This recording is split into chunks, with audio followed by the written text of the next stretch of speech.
All right. Before I talk about your owner, Jeffrey Lurie, I want to hear what you guys think of the draft choices think they have this year on this team. Your rookies last year had zero impact on your football team. Zero. Nobody was a factor whatsoever on your football team from last year's draft. Nobody.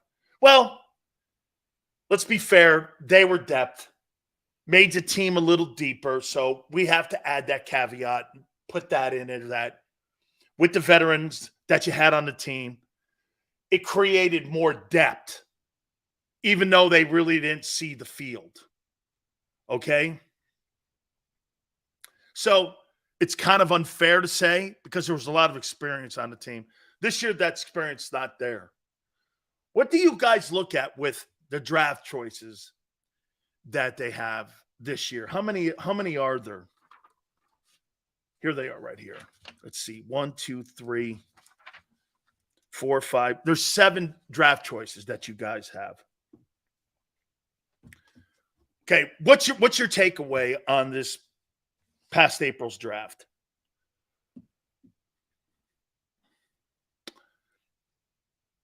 What's your takeaway on this draft? How do you look at this draft? What kind of impact do you think they have this year on this football team? Could be one of the strongest drafts, but it's all relative. I'm not asking, I'm not going to hold your feet to any kind of fire here. You don't have to put anything in cement because I agree with you 100%. We got to wait and see how these guys look once they step on the field. And let's see if these guys are going to be able, and more importantly, how the coaches use them. I'll say something to you guys here that's very important when it comes to rookie development. It is also on the coaches to properly use these guys right. Bad coaches can take a player. Look, and I was so thankful that Rich McKay came on here and admitted that the Buccaneers didn't use me right. He was the general manager of the Bucs and said taking a 3-technique defensive end or taking a 3-technique defensive tackle and putting him at nose wasn't in the player's best interest. And that was you, Sills. He was the general manager. He admitted here on this program. Now, I didn't help myself, but I had never played a position. I didn't even know the techniques. I had never played nose guard in my life. They put me in a system that I had no chance of succeeding. I had never played it. I had always been a 1-technique, 3-technique, or I should say a 1-gap, 3-technique tackle. Get up the field like Jerome, like Buddy had him in Philly do. And that's how I had 100 tackles every year I played. 100 tackles every year I played, 7 or more sacks, lead the team in tackles for losses. That's how, for me, I led the team in tackles for losses, solo tackles for the defensive line. And I had Stubbs and Cortez and Maryland, all that. I wasn't a 2-gap guy. I never 2-gapped in my life. End of the day, those coaches put me in a shitty position because I had never played it. And I still have the soundbite from Rich McKay on the program. And believe me, I even have it on my phone because it was something that I always haunted me. Why did you draft me here? Do you know how many times I used to say that going back to my dorm room or going back to my apartment when I lived in Tampa? Why did you draft me? You're asking me to do shit. Players, seriously, when you start putting players, remember, hey, am I right, Tone? The first year under Jonathan Gannon and Nick Sirianni, didn't Fletcher Cox start complaining about, I don't know what they're asking me to do here? All of a sudden, after 2 and 5, everything turned around. Okay? Right? So these coaches have to put these kids in positions to succeed. It's not just on the kid. Okay? It's just not on the kid. The coaches and the player all have to work in sequence to get the maximum out of the player and also the coach when you're putting these pieces together. overall, before I go into all these guys here, I think they addressed a ton of needs. Okay? I do. I think they addressed a ton of needs here. And they really did a good job at prospects, where they were coached, what they looked like in college. So let me get in, and we'll start with Jalen Carter here. First pick, or first round, 9th pick, DT. You could argue he was the best player in the draft, and I could argue that. And yet to be determined if he was the best player in the draft. He, the kid from Texas Tech, Bijan Robinson, Paris Johnson, Will Anderson. We'll see with Bryce Young. We'll see. But I think Bryce Young, I think that's going to be interesting to watch in Carolina if he can succeed in the NFL at that size. 5'10", 185, we'll see. Especially at the quarterback position. We shall see. I think he's a little dude. He's a fine ball player. But Charlie Ward, too, was a fine college player. And Ward never thought he was going to be a superstar NFL guy. So anyway, you could make the argument Jalen Carter was the best player in the draft. I believe he's going to start, and I think the Eagles want him to start next to Fletcher Cox as they open the season.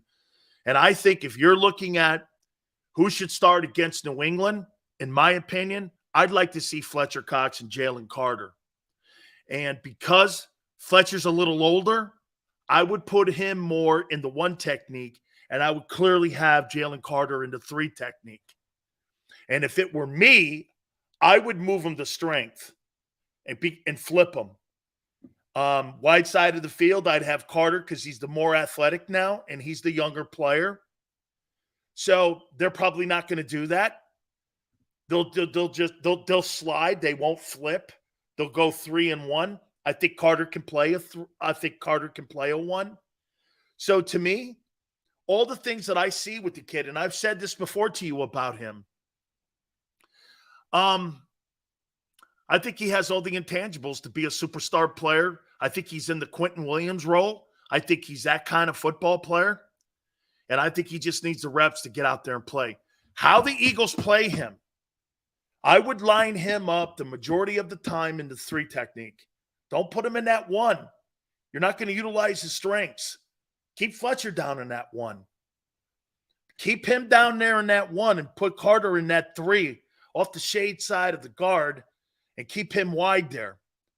And again, that puts pressure on Dean behind him. Dean's going to have to really hold up here at the beginning of the season because you really don't know what you got in your tackles yet. Okay? Are you going to – see, if you go like this is the 1 technique. He's on the shade of the center. And you got Jalen Carter in the 3 technique on the shade of the guard. You got a linebacker in the middle here of that, okay? And he's lined up right behind the 1. That A gap there is wide. And you got a 365-pound guy coming at a little guy in Nakobe Dean. Those guys in front better play exceptionally well early on because I do not believe that guy can hold up. He will not hold up if those 2 guys in front do not hold up. I think they will. Okay? I think they will.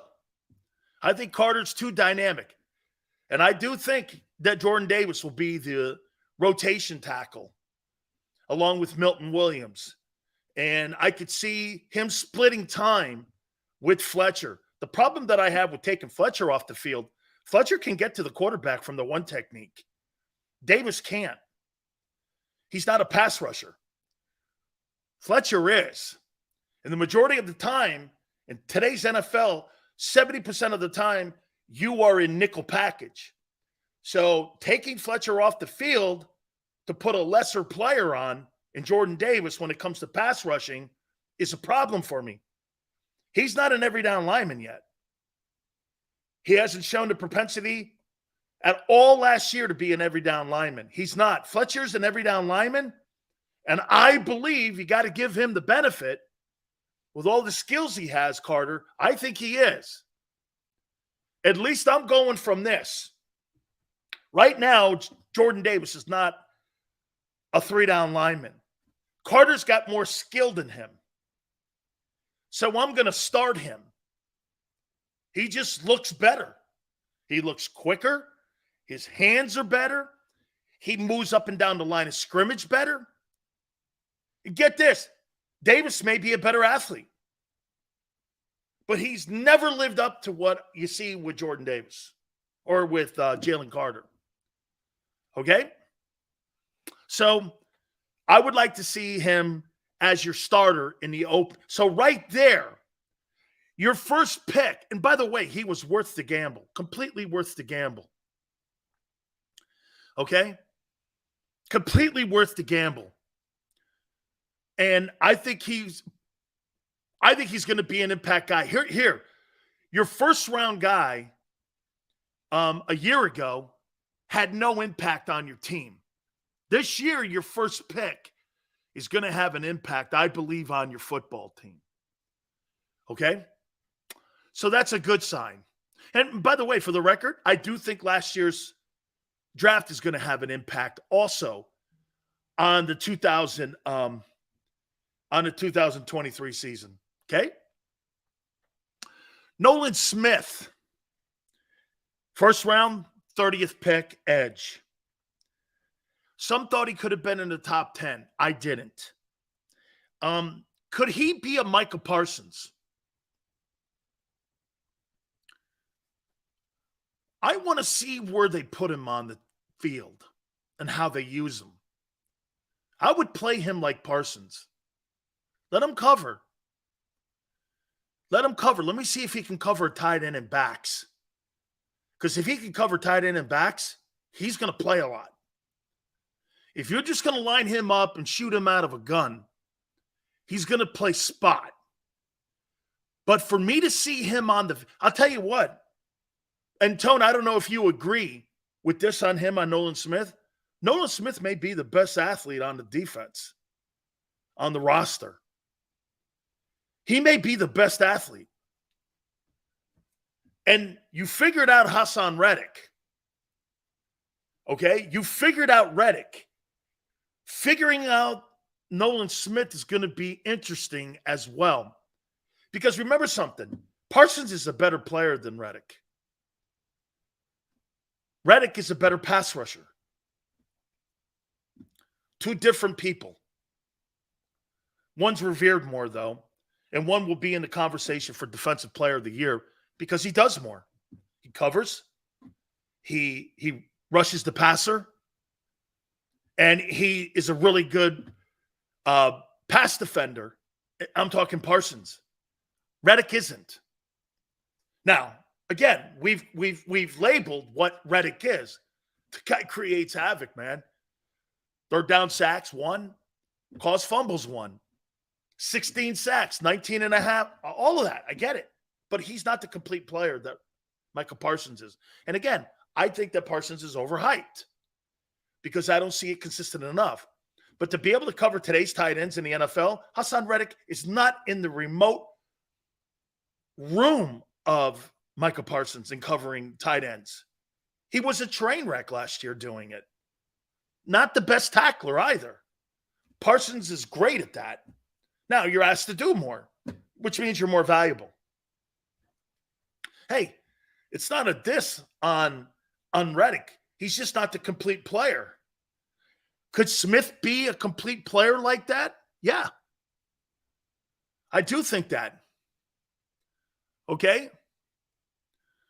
Yeah, Yale goes, that's not his game. Well, again, like I said, I labeled you who he is. Parsons is thought of to be more of a complete player like Myles Garrett. That's why Reddick is not considered to be one of those guys. He is a skilled pass rusher, which means he's one-dimensional. Now, he's impactful, but that's what he is. Okay, on third down, if he's not getting home, he's a non-factor. Whereas Parsons covers your tight end. He covers Travis Kelce. You would never put Reddick on Kelce. He'd eat him up. He'd eat him up. But it's okay. What I'm telling you is, how'd you like to have a bullet and Hassan Reddick on one side rushing the passer and a variation of either a healthy Chase Young or a Micah Parsons on the other end? You really have something. You're missing my point here, as usual. Look at what you potentially could have here. If they figure this thing out right and he pans out to be who they think he is and could be, do I think he could be? I'm 50-50 on this. I'm more in a positive motion of thinking he can be like a Parsons or a healthy Young. That's sensational. Do you understand Micah Parsons is going to make $30 million when his deal's up? Whatever you're thinking about the Cowboys, it's irrelevant what your emotions are. He'll make $30 million. Okay? $30 million. I'm talking about, Scott, the rookies. Talking about the rookie room. Okay? I'm talking about your rookies. If they get what I think they can get out of him, and he can cover backs and tight ends, give you 7-8 sacks this coming season, he could be in a conversation for Rookie of the Year. I want to see how they're going to use him. Okay? Because if he can show me he can cover, I'm going to play him a lot. I'm going to play him. You've got to get him on the field and figure out how to get Morrow's ass off the field. I'll put him out there somehow. Okay? Morrow might not even make the ball club. And see, when you got a player that shows you in camp, let me give you guys a history lesson on Lawrence Taylor. Okay? When Lawrence Taylor got drafted to North Carolina, my uncle was there. Okay? And he was there when they saw this. And they brought him in. They already had Brad Van Pelt. They had Gary Reasons. They had Harry Carson. They had a bunch of really good linebackers. They were loaded at linebacker. But they took Lawrence Taylor. And everybody in the locker room went, why did we take a linebacker? So you know what they did? They put him on the third team. First day of practice, he was on the third team. By the end of the practice, Lawrence Taylor was on the first team, and he never looked back. Parcells and Belichick went to Perkins and went, hey, what do we do? And Ray Perkins went, we're going to start him. I don't care what these guys on this team think. We're starting Taylor. And so Ray Perkins was the one that made the call to start him. We're starting him. And they go, well, what about the other guys? Figure out how to get them on the field. I don't give a shit what you do. That's exactly how that whole process went for LT. In day one, they looked at it and went, we got to get him on the field. And by the end of the practice, he was first team. Now, do I think that Nolan Smith is Lawrence Taylor? No, but if you see gifted talent, you got to figure a way like Jim Johnson would to get him on the field and play him. I don't really know what you have here, is maybe the long around way of saying what I'm saying here to you guys. I don't really know what they have. Okay? Again, just so you guys that are coming in, I'm talking about all the rookies. This is the rookie room. I'm not talking about all the players on your team. I'm talking about your rookies. So the first two picks, I think are going to play. I think they're going to play. And I think they want to play them. You got a 4-3 guy, and you potentially have the best guy in the draft. I want those two guys on. If I'm the head coach, I want those two guys on the field. I want to figure a way to get those two dudes on the field. And I'm going to put him in a position to succeed. Your third pick, third round, 65th pick, O-line. Tyler Steen. Huge dude. Typical Philadelphia Eagle offensive line prospect. They like big dudes. They like big dudes that were coached well in college.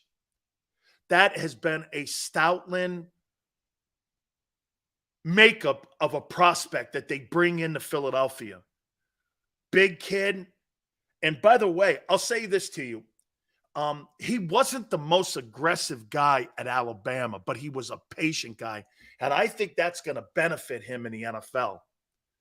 Personally, me, I'd rather have him as a starting guard than Cam Jurgens. Cam Jurgens is out of position. He's 6'2.5", 6'3". This guy's 6'6". So for me, with Jalen Hurts back there, and with that collection of nobody running backs, I would say this: 6'8", 6'5", 6'3", 6'6", 6'5", looks awful good to me. Looks awful good to me. Okay? Looks awful good to me. And he potentially could be the heir apparent to your right tackle position playing next to Lane. He's going to bet whoever gets that job. By the way, I think Steen has an opportunity to win that job. But do you understand something that they're doing here? In the process of seeing who's going to be the right guard, they're creating depth, experience. Even if Cam loses, he's going to be the starting center soon. They don't lose in this. Do you understand this? If this kid Steen is good, and he's not like that kid Flowers at the New York Giants who stunk. If he's not anybody like that, and he's a good player, you're developing two guys at once, fighting for a position and competing, knowing that one of those guys, if he loses the job, he's the heir apparent to a Hall of Fame center. You can't lose there. Okay? Yale goes, Cam has shown he can play at guard. Yale, he's shown he can play at guard. I must have missed that. Where was that? Where was that? And Steve goes, Kelsey said Cam can play. Where? In helmets and shorts? I must have missed that. Well, you're gonna get a good sense of it if he can play, because he'll be going against Javon Hargrave. And he'll be playing against some pretty good defensive players in Washington. Dexter Lawrence will get a good chance of that one too.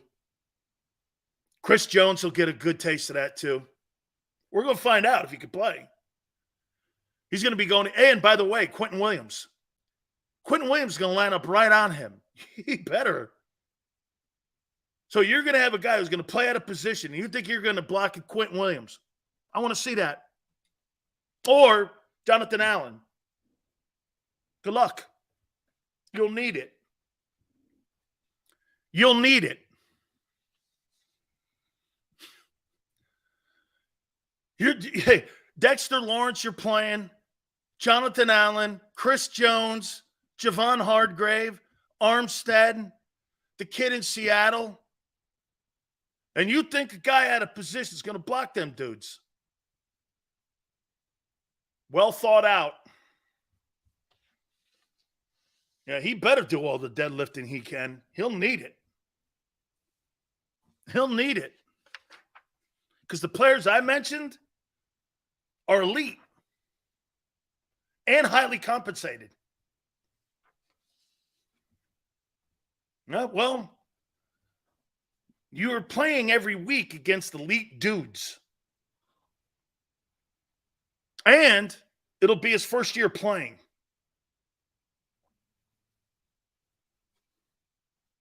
We'll see. Let's move on to the other guys. Sidney Brown, third round, 66 pick safety. I love this pick. I love this kid. I think this guy, can I tell you where from Sidney Brown down, your special teams might have gotten better. Your special teams might have gotten better here. Cali Gringo Stoutland is elite. He couldn't do anything for Andre Dillard, could he? You guys drafted him in the first round?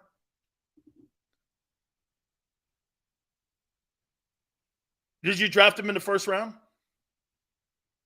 You couldn't do anything for Dillard. I get you kept Driscoll and some of these other guys. But Andre Dillard was a failure for the Eagles. He was a first-round guy. You didn't get on to the second contract. Got paid in Tennessee, albeit. But he couldn't start. But Cam's going to start. Well, to be fair, there's an opening, too. Because, to be fair, Steen and Juergens would not start if Isaac Seumalo were here, too. So, it's timing, too, a little bit here. Okay, so it's timing. So that plays into it. That's to be fair to Andre Dillard. Dillard may have had a chance to start this year, but the Eagles didn't see it that way. Isn't that funny? The Eagles knew they were letting go of Isaac Seumalo, but they still let Isaac Seumalo and Andre Dillard go. And they said that they believed that they could put Cam Juergens. Hey, you got Jeff Stoutland. I'm going with that. I agree with you guys. I'm not disagreeing with you. I think they're going to cover the position. Why wouldn't they? They've been electric at finding guys and building O-lines. I'm not disagreeing. I am absolutely not disagreeing. Okay? If there's one thing that you have to give the Eagles the benefit of the doubt is developing offensive linemen. They saw it was in the best interest to get off of Seumalo and Dillard. I completely 1,000% go along with what they're saying because their success speaks to what they've done. I am not battling that. Okay? I love Sidney Brown. And by the way, I think he's going to create great depth back there at the safety position, but I also think he's going to do something for you guys. And I think he's going to be somebody to watch in your special teams. I think this guy's going to be a ball hawk on your kickoff coverage, your punt coverage teams. And I think he's going to make a name for himself like that guy Bates did back in the day for the Cowboys, knocking dudes out. This guy likes to hit. Lovey says this guy looks for contact. He's athletic as hell, a little tight in the hips, as I told you a couple weeks ago. But I love this kid. I think this guy here, you know what? I think we're going to be very impressed with him. But he's going to help your special teams, as is Kelee Ringo. Kelee Ringo and Sidney Brown. I thought about it. I go like this. Are these guys going to get a chance to start? Probably not. They're going to create depth for you. Now, they don't have experience, but they're creating depth for you. Okay? They're going to create depth, but they're going to improve your special. You feel me? They're going to improve your special teams. You're going to have quality guys on your coverage teams. Your punt coverage and your kickoff coverage. It's going to help you. Now, your punter sucks, but the guys that are going to be covering are going to want to get down there and knock people out. Kelee Ringo, man. And by the way, do you know what they told me? He's only 21? Holy shit, man. This guy, who knows how good he could be? He's only 21. This guy's 21 years old. Okay? This guy, Kelee Ringo, could play, man. Ringo and Brown create depth for you. Big time. Now, the last two guys, Tyler McKee, I don't get the draft pick because he doesn't fit the system in the RPO system. They ran a drop back in Stanford with him, so I really don't get him. But I'll say this, you draft a quarterback anyway, who knows? You land on Dan Marino or Tom Brady. You just don't know, so you draft a quarterback. I'm with them. And I think it's a smart philosophy. Dude, if there's a talented quarterback out there, draft his ass. Look at Chase Daniels. The guy made more money than Derrick Henry. You're not going to go wrong drafting one of these guys. This guy might play 20 years in the league, right? And this guy, Ojamo, 7th round, 249, defensive tackle. He's a dude to probably make the practice squad. So overall, watch this. I think Jalen Carter starts. I think Nolan Smith sees significant time. Tyler Steen is probably going to battle for the starting right guard position, and if not, give you great depth. Sidney Brown and Ringo, Brown more so probably going to compete for a starting job, but give you depth in your special teams along with Ringo. So 5 of your 7 guys are going to play this year significantly that you drafted this year. Okay? 5 guys are going to play. Now, what's different than that from last year? And, you know, I don't want you guys to think that last year's draft sucked. I never said that. Last year, you had more experience on the team. Hard for a rookie, no matter how good he is. Jerome Brown didn't start his rookie year. Okay? Jerome didn't start. He started some games, but he didn't start his rookie year. I think Clark and Pitts did. Does that guy, guys, the older guys, does that sound right? Pitts and Clark started, right? I think those 2 guys, and I think Jerome was the swing tackle, wasn't he? Ken Clark and Mike Pitts, I think were your tackles, and Jerome was the swing tackle when he got there in 87. I think that's how it rolled. And then Jerome started seeing more and more significant time, and then Buddy started putting him in the starting role here. So that's kind of how they brought him along. Yeah, Gullick was a backup too on that team. He was probably the 4th defensive tackle. They got him from Houston. The Oilers had cut him. Okay? Yeah, Steve, the Oilers had cut Mike Gullick because he was drafted by the Oilers. And played preseason football for them.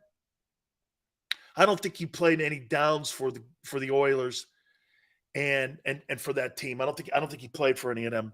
So again, I think these guys are going to see significant playing time. I think these guys are going to play, and I think they're going to play a lot. And some of these guys are going to make an impact.